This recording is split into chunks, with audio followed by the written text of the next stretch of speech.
Hey guys, what is going on? We are back for our part 2, essentially. This time we're going to be talking some video game stuff. So, you know what we should have done? What? I know, like... Let's start over and do it again. It's primarily a podcast. Yes. But what we should also do... Primarily a podcast. That's exactly what it is. I was going to say for people that might be watching instead of listening, yes. We should have done like a quick change. And been in different outfits so that it looks like we're filming it like on different days or something. Or that, I'll just wear your hoodie and you can take this shirt. Yeah, we'll just swap them. Or we'll just be completely naked, one of the two. Whatever gets us views. Well, that would lose us views, I think. I don't know. I think we're good-looking men. From the neck up, maybe. Yeah, you're right. We're big friendly geeks for a reason. Anyway, we should do that. Or maybe I have an idea. I'll talk to you off screen about that. Okay. But anyway, we're going to talk some video game stuff. The first one we're talking about is some Super Mario Party. We know it's a little bit old. We still want to put some thoughts out on it. Yeah, Mario Party's been out for a while, but you've had a chance to play it, right? Yeah, I have it. Yeah, honestly, getting back into it, I think it's a lot of fun. It's kind of back to the roots of it. You're out of the cart, which, you weren't in the cart in Mario Party time. But, you were a little bit. It wasn't a lot. There was I think there was one stage, one of the maps, that put you back in the cart. But that's neither here nor there. It's not a thing in this one. You're back to chaotic fun. Yeah. I feel, in this new one. Yeah. And honestly, Mario Party 1, 2, and 3 still hold a very special place in my heart, at least for me. Mm-hmm. But for this one, the first going on the Switch to use the JoyCons, I actually like it quite a bit. I haven't had anybody over to play with me or anything, but, using against the computer players, they even get tough when you put them on a higher difficulty, when you put them on extra hard. They play like an actual human, and they make the right decisions and the right things to do. I did have a chance to play it with my brothers, but my first problem came whenever... So here was my thought. In this day and age, there should logically be a way to set it up so that the games that don't require a lot of motion can be played with, like a Pro Controller or something. Mm-hmm.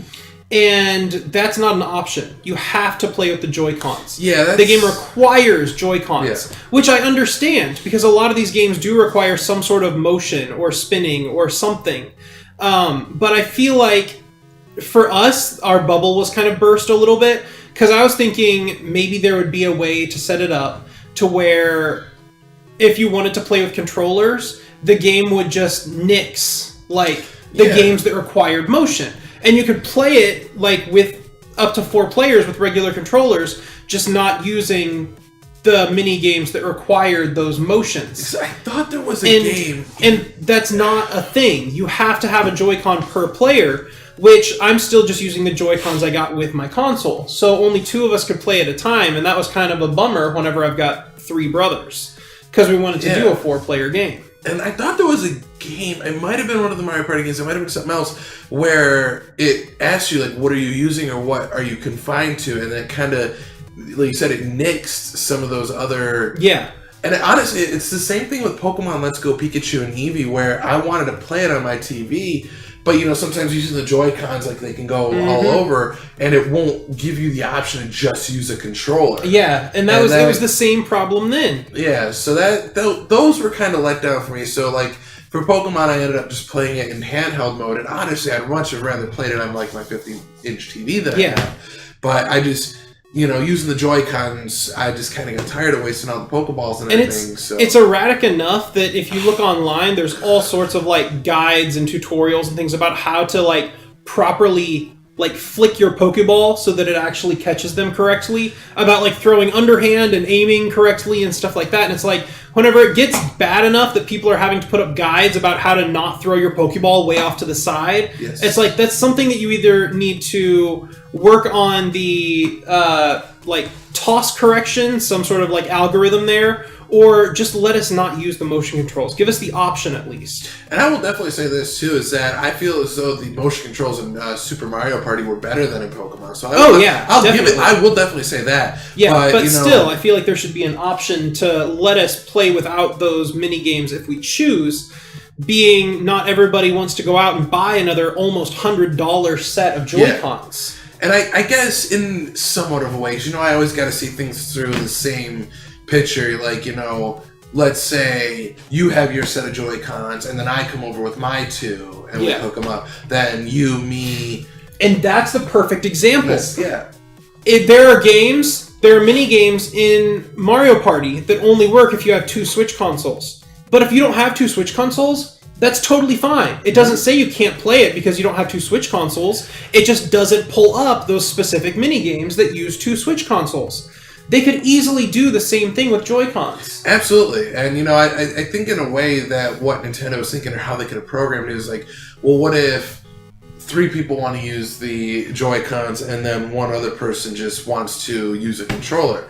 It makes it that much harder for the game to recognize because they can't do this 3-party game and then have one person not play. Yeah. But I really feel as though they should have had the option there to be like, okay, all the people are going to use a Pro Controller, and then some people are going to use, and then all people are going to use a Pro Controller, or all people are going to use Joy-Con. Yeah. And especially now, Smash Brothers out, since they have the adapter where you can use a GameCube controller if you want, that would have worked out well. Maybe there'll be an update for it or something in the future, but you never know. So. But that was my main complaint. Beyond that, I mean, it is a lot of fun. The motion controls work well. The maps are a little bit more like smaller and consolidated, so it feels like there was a problem for a while with Mario Party where it was the linear maps kind of made it, you know, just whoever was furthest in a map was gonna get that star, you know, and that was just kind of the way it was gonna be.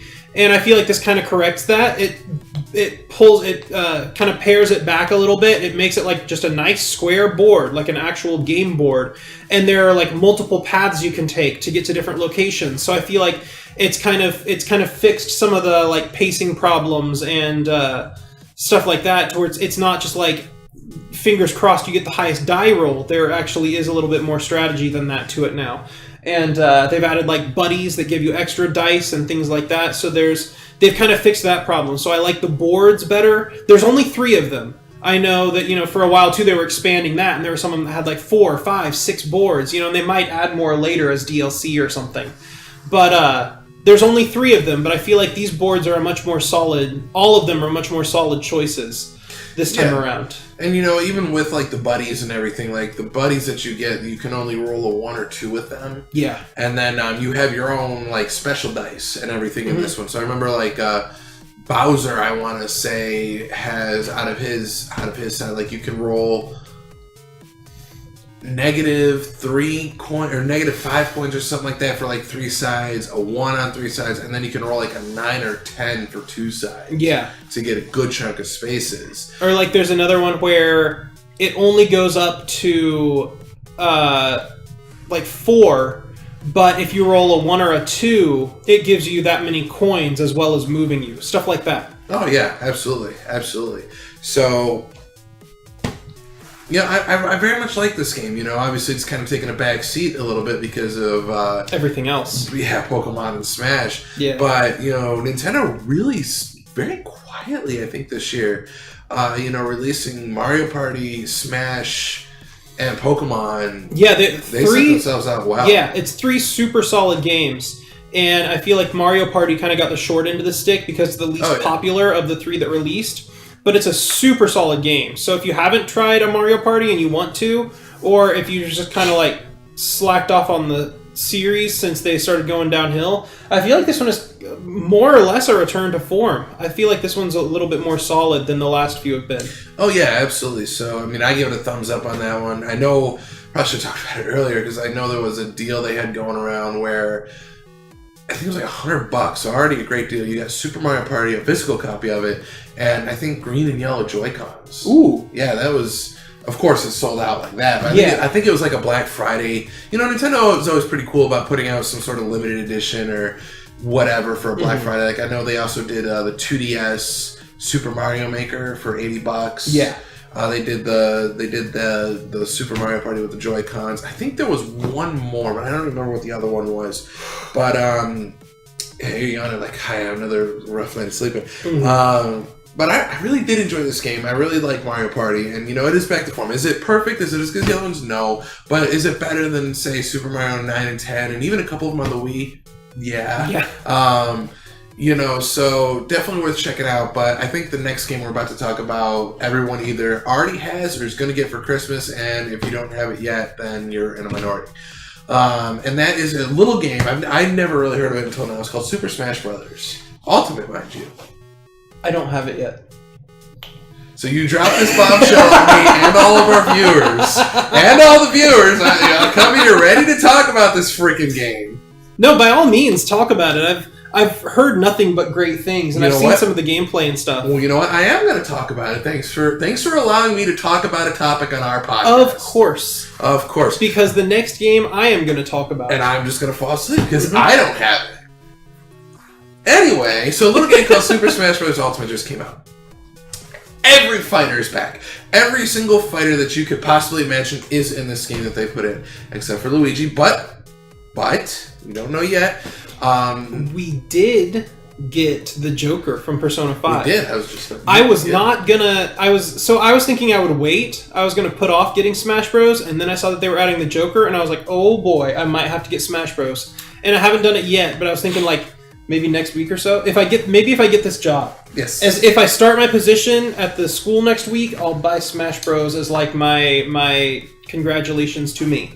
Because I bought Smash, I bought the Fighter's Pass. It was $25, so it essentially saves you, it saves you 6, because I believe the way Nintendo does it is there's going to be 5 new fighters, and each one of them costs $6 each, and it's a new fighter, a new stage, and some new music. Okay.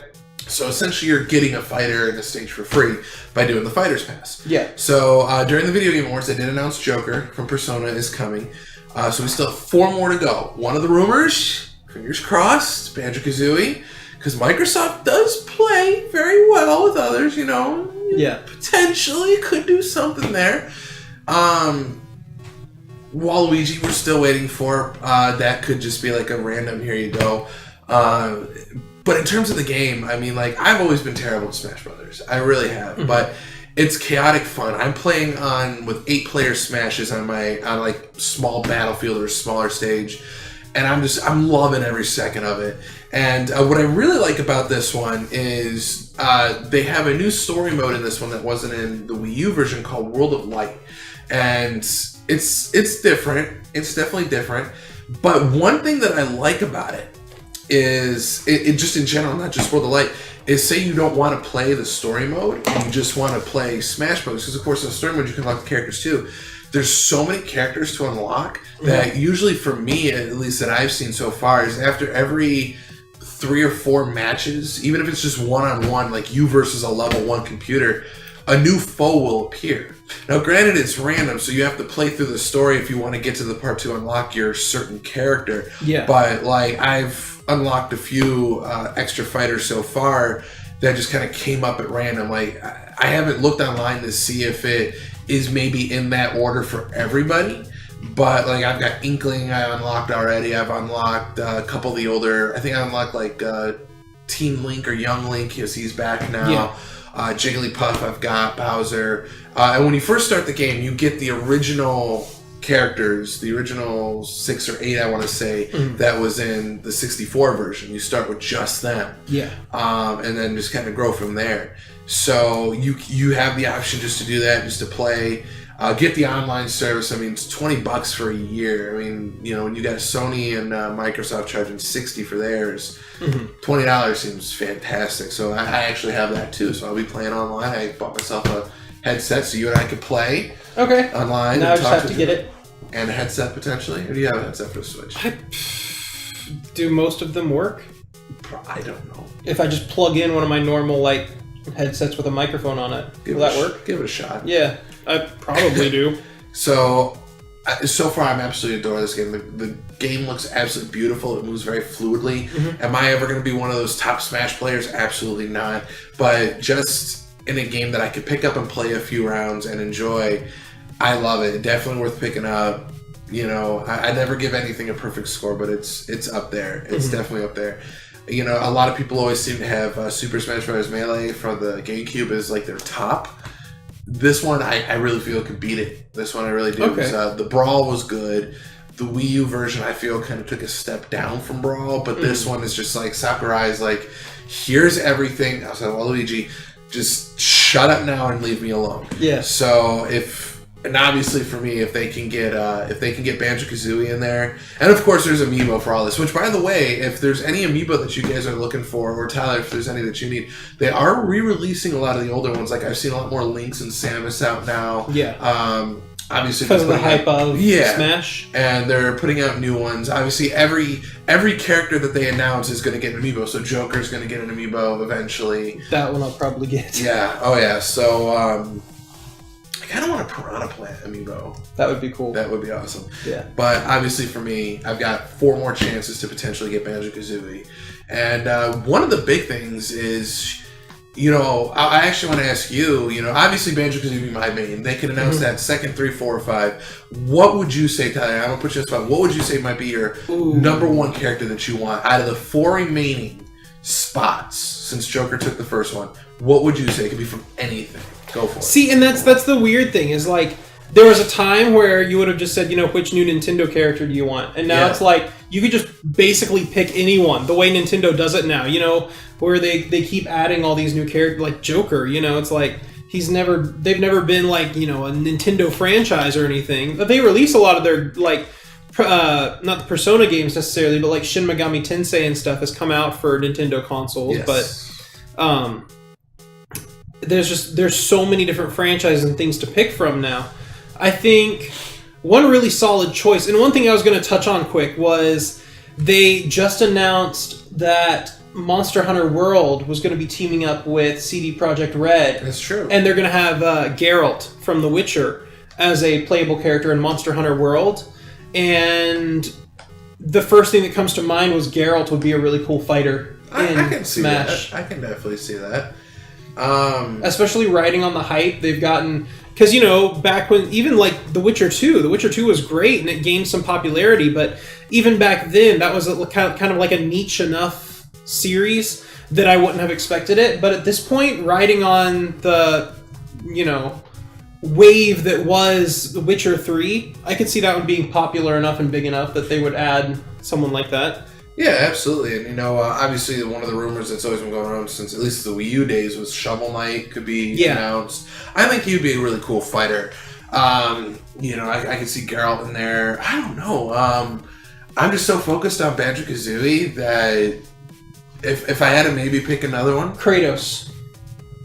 I'm just so focused on Banjo-Kazooie. No, Kratos would be awesome. I don't want to think of Kratos fighting Mario. But no, actually, I do kind of want to see I do want to see that. That would be cool. I could see that. But, if I could stick on the Rareware train for a minute, I'd love to see Conker in there, potentially. Okay. Or if we get another, like, a Donkey Kong character, we could put Dixie Kong in there. Or at least make Dixie Kong a Shadow Fighter for Diddy, potentially. You never know.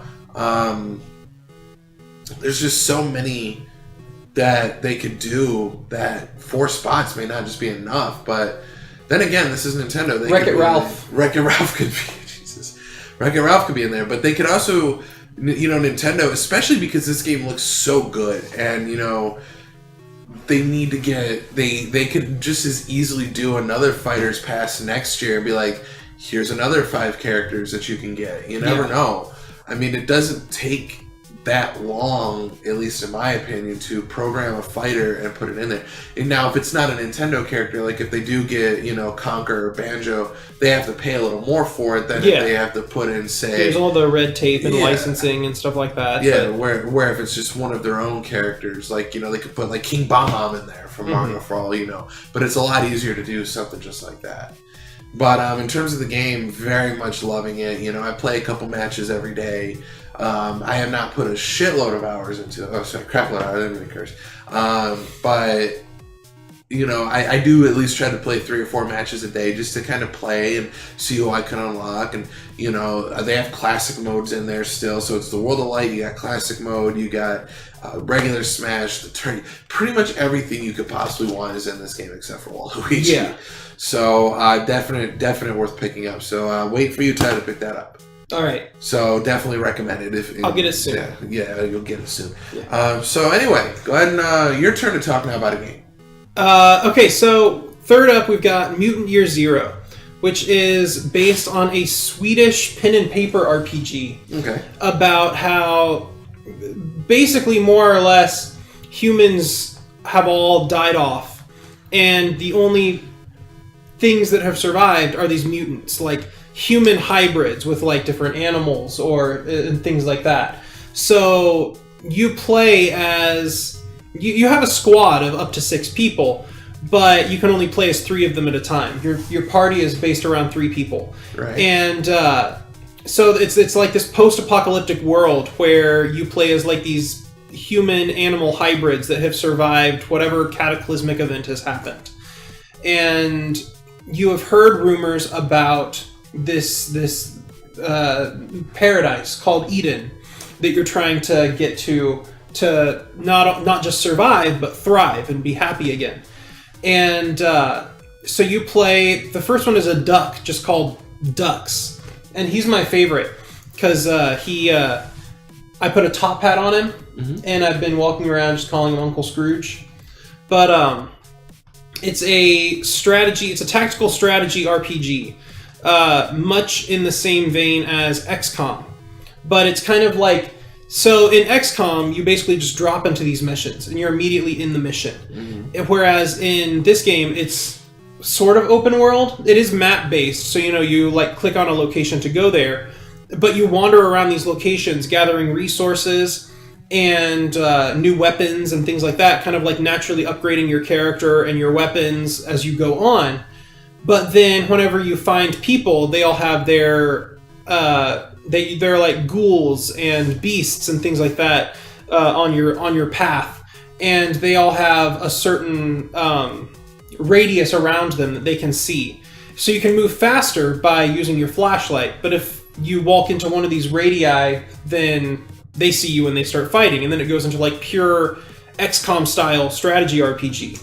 But if you keep your flashlight off, you move a lot slower and you can't see things as well. But the trade-off is that it's a lot harder for them to see you. So you have the possibility of sneaking up on them and ambushing them for like extra damage and criticals and things like that. And so that balancing act of like, do you keep your flashlight on to find all the valuable resources and get through the maps quickly and things like that? Or do you turn off your flashlight and get like these ambush kills and things in, but also slow yourself down and maybe miss out on like a rare weapon or something? It's a really enticing mix, and at any time you want, you can also go to the map and go back to like your local haven, your local like safe space, where you can like upgrade your weapons, hear stories from the locals, buy new weapons or med packs, revives, things like that. So that one, I've been playing that a lot, and it's a really solid game. It's an independent, or not independent, it's made by, published by Funcom, but it's more or less an independent studio making this game. And I think it launched for like $25 or something like that. It's not a huge experience. I think I've put like 7 or 8 hours into it, and I'm probably around the halfway point. But it's like a really solid experience, and I've been having a lot of fun with it. It's really good, like tactical gameplay. It's really challenging, but not like impossible. It does require some knowledge. You don't want to just like go in guns blazing thinking you'll be fine. But it's a manageable but difficult game, and I really like the resource management and the RPG progression of it. And so it's not that expensive if you want to give it a try, and it's also out for Xbox Game Pass if you're subscribed to the Game Pass. But I wanted to talk about it for a few minutes because I've been having a lot of fun with it, and I'm a huge fan of like the XCOM games and that kind of game, like Mario plus Rabbids I loved too. So if you're into that style of game, or just kind of that atmosphere, like kind of the post-apocalyptic storytelling and things like that, it's a really solid option. But that's Mutant Year Zero. I like that one a lot.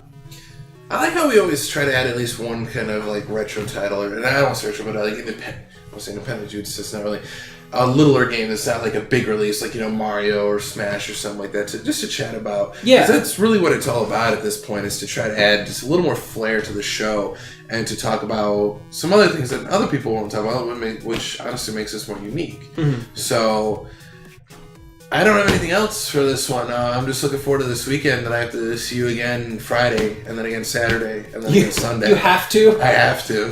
But then again, I am getting a free movie ticket for one of them, so I guess I can't argue too much. But yeah. Which I do thank you very much. I am looking forward to seeing Aquaman. Obviously I'm more excited for Spider-Man first. Mm-hmm. But just really looking forward to a fun weekend, and hopefully some news coming tomorrow that we'll talk about later, that we'll spoil anything now, but I told you about it yesterday. Yeah. So fingers crossed, and that's all I got. Tyler, my back teeth are starting to float again. All right. So you've got one or two options. Either you can keep talking, and I can go right here. I can just go through that door right there, and they can listen to me go to the bathroom. And that's kind of gross. I'm going to go to the bathroom. So you go ahead and close the show, Tyler. And I'm just going to go ahead and do this live and get up. I got to do this now. So bye, everybody. I'll see you in the next episode. So. Well, I guess until next time. All right, bye. Bye. So he's gone now. I guess we can wrap up any way we would like, which is mostly me just wanting to remind you guys how much Mike still loves Pixels and Batman v Superman. Those are pretty much his favorite movies ever. The day that I like those movies in any way humanly possible, I heard that. So he's going to be comparing Aquaman pretty harshly against those two movies. So I hope that Aquaman can meet his harsh expectations based on how much he loves Pixels and Batman v Superman. But until we find out, I guess we'll go ahead and sign off for this week, and we will see you next time. Bye.